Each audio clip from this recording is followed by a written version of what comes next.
were they directed? But remember, Martha, it was President Trump himself who said, number one, I didn't collude with Russia, but if anyone connected with my campaign did, I want the FBI to find that out. It looks to me like the FBI was doing what President Trump said, I want you to do, find it out. He's not the target. So when Schiff and others don't make that clear, they're doing a disservice to our fellow Sounds to me as if you would advise him that there's no problem with him sitting down with Robert Mueller. Oh, absolutely. I have always said, I think you ought to sit down with Bob Mueller. You've told us publicly there was no collusion. You've told us publicly there was no obstruction. Say in private what you've said publicly. Limit the scope to exactly what the Mueller memo is. But if he were my client, and I'd say if you've done nothing wrong, then you need to sit down and tell Mueller what you know. If I were his lawyer, and I never will be, I would tell him to rely on his lawyers and his comms folks. All right, here's one. I'm not sure what the scope of the Mueller probe is, but I know this. Rosenstein is the one who created the memo. Right. It's not Bob Mueller's fault. Have you seen that memo? I have. I've seen the memo that you've seen also. The other memo some of my colleagues want to see is a more narrow... The one that basically says investigate Russia and anything related to it. Tonight, are Trey Gowdy's latest comments a way to distance himself from President Trump in order to maybe become the next Supreme Court Justice of the United States of America? Hi, I'm Craig, and welcome to Just Informed Talk. For those of you who don't know, I start off every one of these episodes by saying thank you to each and every one of my subscribers. Without you guys, this channel would not be possible, so thank you to each and every one of you. If you have not hit that subscribe button, now is a great time to do it. Come over here to this landing page, click the big red subscribe button, make sure you hit the bell for notifications. That way, as soon as these videos get posted, be notified, because as soon as the information is made available to me, I make it available to you. Now, tonight we're going to jump into some pretty interesting topics. As you just saw in the intro video that I put up for you guys, you heard Trey Gowdy, and what was Trey Gowdy saying? He was explaining what his beliefs were regarding the FBI investigation into the Trump campaign as far as the alleged hashtag Spygate that Trump's been promoting. So let's examine that a little further. First of all, you have this story that just came out explaining exactly what we just talked about and what you just saw. So the remarks you just saw were what are being referred to by this report, where it says that Republican Representative Trey Gowdy has been defending the FBI against Trump's Spygate claims.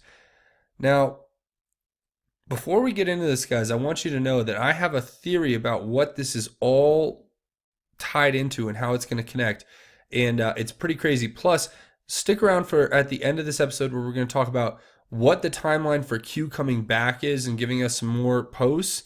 And it would seem that that could be as early as tomorrow night, early morning tomorrow. So you guys stick around for that. We're going to talk about that at the end of the episode. But this is the video you saw with this article. This is the spin that the media is putting on what happened. But what's interesting is that if you go to Donald Trump's actual Twitter feed, he tweeted this out. Representative Trey Gowdy. I don't think so. I think what the president is doing is expressing frustration that Attorney General Sessions should have shared these reasons for recusal before he took the job, not afterward. If I were the president and I picked someone to be the country's chief law enforcement officer, and they told me later, oh, by the way, I'm not going to be able to participate in the most important case in the office, I would be frustrated too.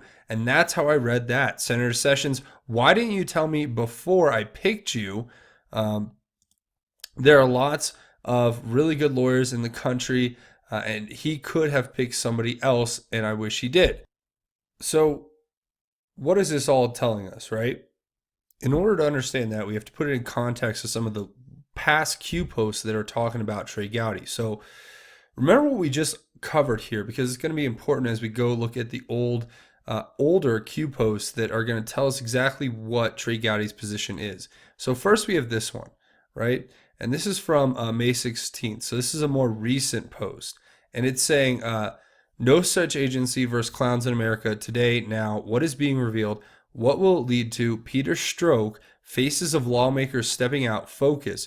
When did Admiral Rogers step down? Reconcile. Nunez, Gowdy, DOJ, FBI, next half, Q. Okay. This one in and of itself is basically saying, you have the NSA versus CIA, and they're working, the CIA are the ones who have infiltrated the government, have been working as bad actors for the most part under Brennan and others in order to infiltrate and to subvert our republic by taking over and running it as unelected officials in their capacity. But that aside, this is telling us that when did Admiral Rogers step down?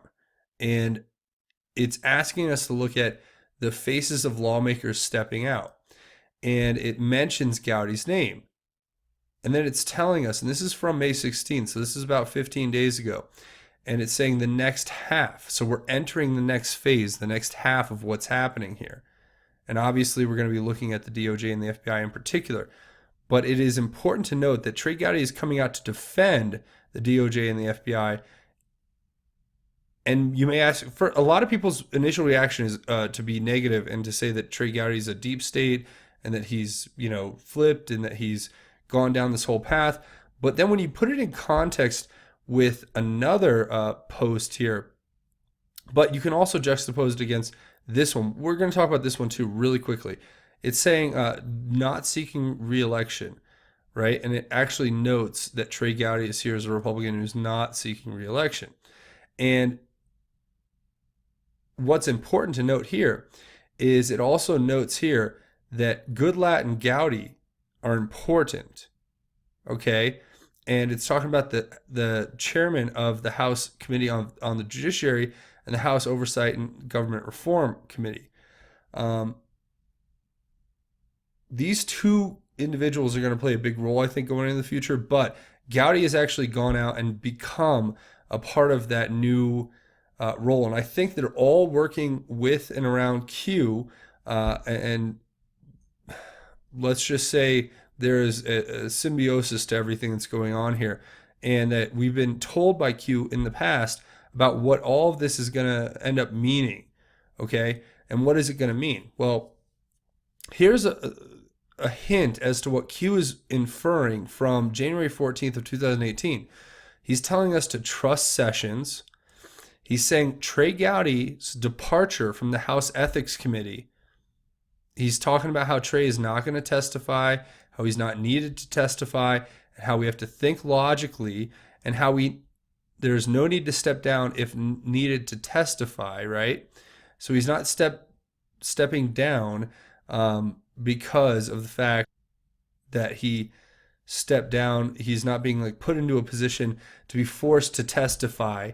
Don't chase misinfo. So it's saying there could be misinfo regarding the circumstance of Trey Gowdy. And it says, this is the most important part here. What role might Trey Gowdy be walking into? Now, my speculation on this is because the only prerequisite to becoming, I believe, a Supreme Court justice really is attaining a presidential nomination. And if Trump is aware that there are several members of the Supreme Court who are going to be leaving, and he wants to put a member into the Supreme Court, would it not make sense that somebody like Trey Gowdy might have made that short list? And further, I would even suggest that it may be possible that not only is Trey Gowdy on that short list, but Trey Gowdy has been informed through back channel sources that he is on that short list, and Trump is actually okay with him going out and supporting the FBI and supporting the DOJ and not jumping on to Trump's necessary bandwagon, because it's actually better for him to look more nonpartisan than it is for him to look very partisan at this point. Because if you're trying to get somebody nominated as a Supreme Court justice, obviously you wouldn't want them out there in a very partisan tone yelling and preaching to the other party, the opposition party, and saying, all of these negative things, because that's going to end up coming back to bite them at let's say, a hearing to confirm him as a Supreme Court justice upon a nomination from the President of the United States. And the one thing that Trey Gowdy is going for, and I know a lot of people want to knock it all. They want to say, yeah, it's impossible. Trey Gowdy could never become a Supreme Court justice, so on and so forth. The one thing he has going for him is that he has a lot of people like him. And I think he seems like a pretty nice guy, pretty trustworthy guy. He seems like the information and research that he's been involved in up to this point has been very important. The oversight he's tried to provide through the House Ethics Committee and the subpoenas that he's helped issue to the departments like the DOJ and the FBI and other organizations, all of that work he's done, he even saw, you could see the frustration on his face, but you've seen this like little air of contentment lately, in my opinion, having seen him from before maybe a year ago to now. You've seen this kind of different tinge to his way of judiciously explaining and exploring things that are happening. And I think that's all related to the fact that he knows he may be up for that position and he understands the gravity of what that position would entail. And he understands that if he's going to groom himself for that position when it becomes available, he needs to start doing it now rather than later. And if you look at the reports online, this all backs up this theory. Because if you think about how Q works and how Trump works and how this whole thing we've been following works, which is not, I don't even know, I'd put it this way, it's not just Q. It's Q's illuminated or open light. I don't want to use that word, illuminated. But Q has shed a light onto what has been sitting right beneath the surface that we just couldn't see. And he kind of shook the surface and broke the surface tension of the water and showed us just a little bit of what's beneath the surface. And in doing so, he's actually conscripted so many people to join the effort and to start doing their own research that it's become viral just to explore what's going on. And you can see the disinformation is just rampant. And not only that, you have the propaganda and you have the trolls and the shills who want to attack. And you see here, you have Trey Gowdy, right after he decided not to take it says Wednesday morning, and this is on February 1st, so it was the Wednesday following that, or before that, preceding that. It says U.S. Representative Trey Gowdy, a four-term congressman, announced that he would not seek re-election this November. And then it also was talking about how he was nominated for a judge position that he turned down. And you wonder why would he turn down the judge position, and why would he decide not to run for a second term?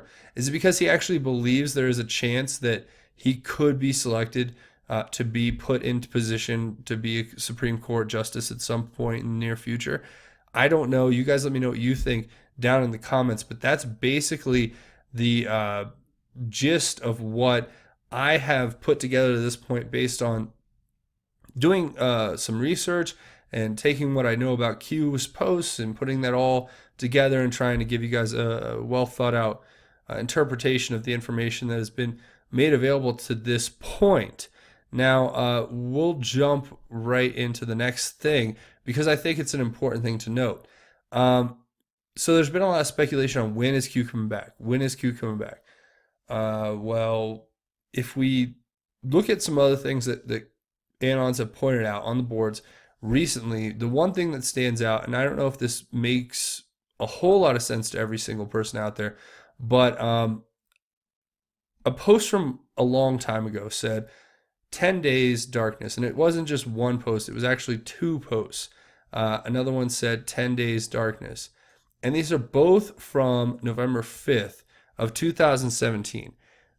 Now, how does that relate to what we are going over here today?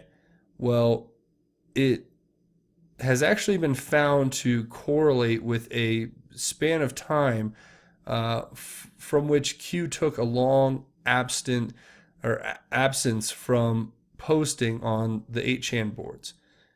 Why is that relevant? Well, it's relevant because in the sense that there was a period before in late December when Q actually stopped posting, and he ended up not posting for almost exactly 10 days. And we're going to look at that. And here it is. It was on Christmas Day. Q posted 10/9. And what a lot of people have interpreted that to mean is 10 to 10 or 9 days. And it was between 9 and 10 days exactly that Q decided to post again. So it was like he was leaving us a marker to say he was coming back, and he did at January 3rd from December 25th, which is 9.5, almost 10 days. And that's what people are using as the speculative base for when they suspect that Q will return to the boards here, as we have not heard from him since May 22nd. Now, May 22nd would mean that June 1st would be the 10-day marker. So sometime between now and the next 24 hours, we're expecting to hear from Q. So you guys let me know what you think about that down in the comments. I think that's a very interesting theory. I don't know how much I can really give you otherwise to try to verify it or to give you more information about it. It's interesting to note that it's put in a lot of tens, so 7 and 10, and just talking about the 2 and 8 is 10, and just different things that we're seeing here that are noticeable when you examine exactly what happened on these days and how we have the 10, the 10, 9, and operational window 5-6. So was our operation going on? And there's so much going on right now at the White House and in the world. I mean, obviously you have things going on. Like you had Kim Kardashian at the White House today, which I didn't see any video from. I think the media is trying to really put a blackout on that because it could actually make Trump look favorable to people outside of the realm of those who have critical thinking ability and some rational logic. But that aside, it seems like there's a lot of progress being made. It seems like Trump's taking some time to focus on other issues, and I think it's really good to note that the meeting with Kim Jong-un seems to still be on, and that there's a lot of progress being made in those negotiations. And I think there's a lot of progress being made behind the scenes with Iran, especially since the media seems to report there's no progress being made. That would lead me to believe there's a lot going on behind the scenes that we're not aware of, as was the case with North Korea. And I think everyone will be pleasantly surprised if they just stick around and wait to see what happens with Iran. But that's going to be for another episode, and I want to thank each and every one of you for watching. I'm just going to put it like this. As we go through all this, remember that there's a lot more going on behind the scenes than you guys could even imagine. And the whole reality of it is that even the content that we put up here, it gets censored, it gets demonetized, it gets put up for review. It becomes a struggle that we go through every day here. And I appreciate all your support here on the channel. So if you're looking for a way to support the channel, the best way to do it is to come over here to Just Informed Talk, the main landing page. Click the big red subscribe button. If you have not hit it already, make sure you hit the bell for notifications. That way you'll be notified. That's the easiest way. It helps me out big time. It's like throwing me a buck, costs you nothing, and I really appreciate it. The second best way is to scroll down at the end of this video, leave your thoughts, theories, and insights down in the comment board, because when you go down there and contribute, it makes a huge difference.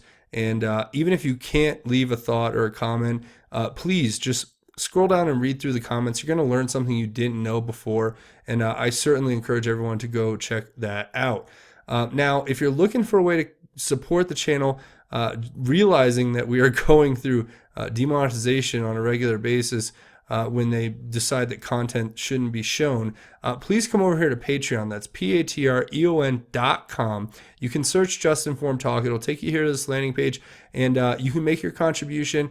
You come check out my rewards and my goals. And it's not just a one-way street. When you make a contribution, you'll definitely get something in return. And I really appreciate everyone who's come here and contributed already, because this is what helps keep the channel going when they decide to just, even if they're not demonetizing the videos, put them under review for, the whole life of the video. And then when it's finally not making a lot of views, then they tell you, oh yeah, it's remonetized. Thanks. So this is a great way to help out the channel, to keep it to keep all this information coming to you guys as I work on this every day. And my whole goal is to bring you information as we go through this together. But I want to thank everybody, and also come over here and certainly come check out my Twitter page at Justin_formed on Twitter. You guys can give me a follow and a like on some of my posts. Go ahead and retweet them if you find anything interesting here. But that would be really cool if you guys come check that out at Justin_formed. And I really appreciate that as well. But before we go, I want to talk about two things. The first thing is, really quickly, if you have any friends out there that you want to explain or red pill them or give them the information of what is going on with QAnon, what is QAnon, definitely I would encourage you to come here to this page, click on this video right here, what is QAnon and the Great Awakening, and share this video with anybody who is not aware of what it is. You can share it on your Facebook page, share it with whoever. Make sure you get it out there. It briefly explains what QAnon is and why it's important. And I really, really want to make this video viral so that we can spread the information of Q out far and wide. And even for people who already know, maybe some of you have avoided watching it because you've thought, you're already very aware of all the ins and outs and what Q is and what the Great Awakening is. There is actually some tips. There's some sites. There's some places where you can go to information that are mentioned in here. So there's some good pro tips if you want to get your QAnon research game on and join the effort. So I definitely encourage everybody to do that. But before we go, we're going to talk about the most important thing, and that's God. And I've had to realize lately that my life is just like everyone else's. I'm just an imperfect person who works hard, but knows that I'm imperfect. And that's why I seek God out every day to try to become a better human being. And I do that not out of anything other than pure love of God and love of my family and love of those who took care of me and helped me become who I am. And it becomes important to understand that we have to have appreciation of the support of those who love us, because as much as we can, take, we have to give. That's really the important thing. And it's just important to think about it because I appreciate how much you guys have given to me, how much you guys have made a difference in my life, and how much you guys have told me I've kind of had a little part in making a difference in yours. So it touches my heart and it makes me thankful, but then it makes me also realize that it's always an important thing that we have to continue to give back. We have to continue to share that love and that power and that support with one another. So for everybody who has been contributing, whether it's just hitting the subscribe button or leaving comments or just watching the videos or even donating, thank you so much. You guys are really incredible. And I hope that this Bible verse we're going to go over touches everyone and reminds you all that even when you're blessed, when God gives you blessings, they're not just for you. God gives you the blessings so that you can give them to those who you love. So nothing is worth anything if you're not living by the principles that God lays for each and every one of us, to be good and to give unto others and to share with those who are involved in the effort. So I want to share a thank you with you guys, and I want to share this verse. We're going to really read Philippians chapter 4, verse 10 and forward. I rejoiced in the Lord greatly that now at last you have renewed your care for me. You were in fact concerned about me, but lacked the opportunity to show it. I don't say this out of need, for I have learned to be content in whatever circumstances I am. I know both how to have a little and I know how to have a lot. In any and all circumstances, I have learned the secret of being content. Whether well-fed or hungry, whether in abundance or in need, I am able to do all things through Him who strengthens me. Still, you did well by sharing with me in my hardship. And those words are so important. Imagine this. What we're being told here is that we've learned the secret to being content. The secret to being content is having God, whether we have a lot or we have a little, whether we're hungry or we're well fed. We have God, and that's the whole world. That's everything. And that we're able to do all things through God. And He is the one who will strengthen us. And Jesus died on the cross for our sins, so we know we are saved. But it's also thanking God for sharing with us the hardships we have to go through. Because even if God is not the manufacturing or the producing force behind what would be the hardship in your life, because a lot of people would like to say it's the devil. As I've said before, I think some hardships, not all, are things that God puts in our way so that we can become strong for later events that we'll have to overcome. But it's that God shares in these hardships with us. It's that God's there with us. It's that God is holding our hand. God is the person who understands that when you go through these hardships and you have to suffer and you have to go through what would, be unthinkable circumstances for some, and you just take it as your day-to-day life, and then you get out of that and you see, looking back, how much God was preparing you for, and how many things God had in store for you, and how your life is just meant to be more. Just trust in God, put your faith in God, pray to God. Everything you do, if you focus on God and you actually feel that in your heart and you embrace it every day, is going to continue to get better. And it's not going to be peaches and cream. It's not going to be every day's the wonderland that is, some fantasy dream. No, it's going to be your hard work and your dedication and your abiding in the Lord is going to produce the result of you becoming blessed by God, because that's how God works, and it's that simple. So I encourage you all to just say a prayer, open your heart to God, and let Him come into your life so that you may become a beacon of light and shed that light across the world. Become the fire that will ignite others' hearts, because God is good and God loves you and God is here for you. And there is no one in the world, no one who can tell you otherwise once you've received the blessings of the Lord, once you've accepted God's grace, and once you've become a part of His greater purpose. So if you don't take anything else away from this episode, please just take that away and know that God absolutely loves you and that you're only a prayer away from God at any given time. But if you haven't hit that subscribe button, please come here. Now is a great time. Click the big red subscribe button. But that's going to be it for me. I want to say thank you for watching. This has been Just Informed Talk. My name is Craig. Godspeed, and God bless each and every one of you, Patriots.